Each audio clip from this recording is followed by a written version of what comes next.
Hello, welcome back to my channel. My name is Lindsay. Happy to have you here.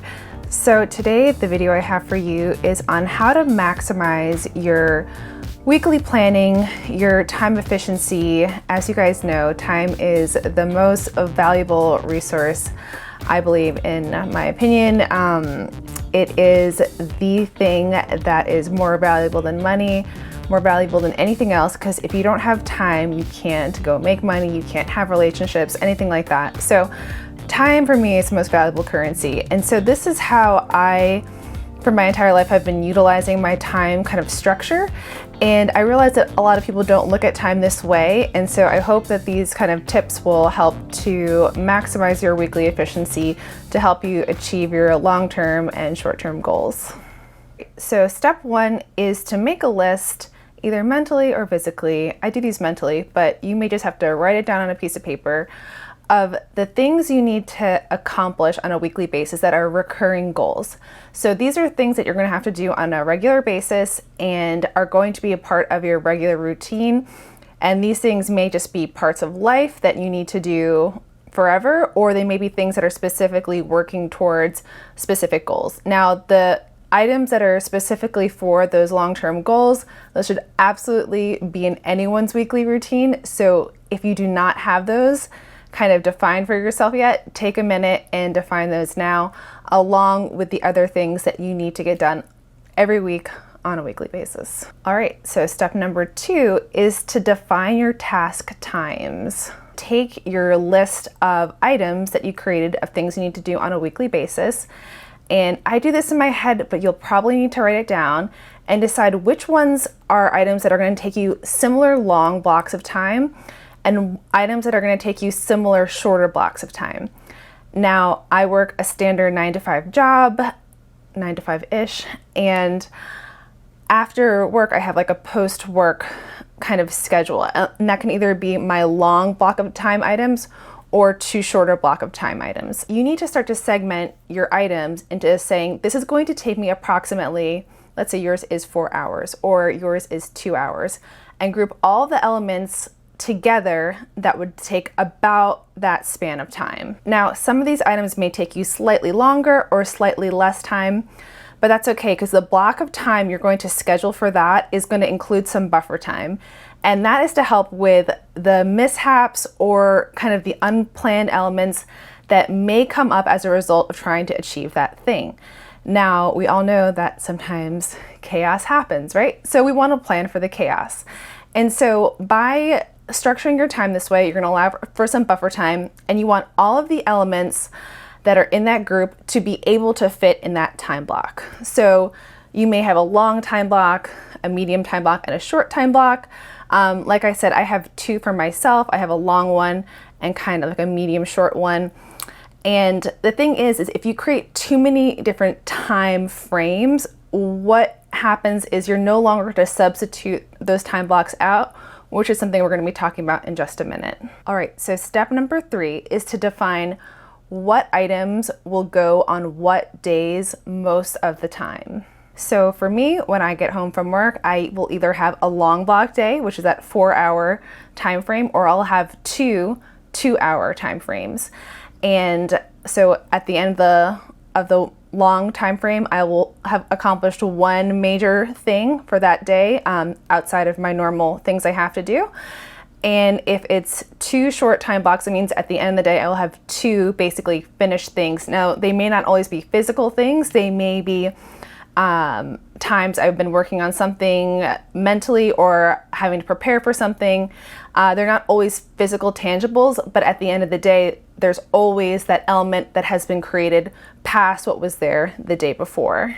A helpful key I like to apply at this point is to group items on similar days that require similar resources or a similar mindset. And this is just going to help with your overall efficiency and the usage of your time, because if you're utilizing similar resources and a similar mindset, then it's kind of taking less restructuring and reframing time in between the two, which means at the end of the day, you'll probably get some of that buffer time back, and that can be for you to rest or relax or whatever. All right, so step number 4 is to utilize the backup systems you've already auto-created as a part of making this system. So what do I mean by that? Okay, so let's say it's Wednesday and you had 2 shorter time blocks scheduled for that day. And let's say, for example, your first time block was for you to go to the gym, drive to the gym and go work out, right? So something chaotic happens. A friend says, hey, I need to use your car. It's an emergency. And you, as a good person, say, of course, you may use my car. And so now you are no longer able to go to the gym during that first time block, right?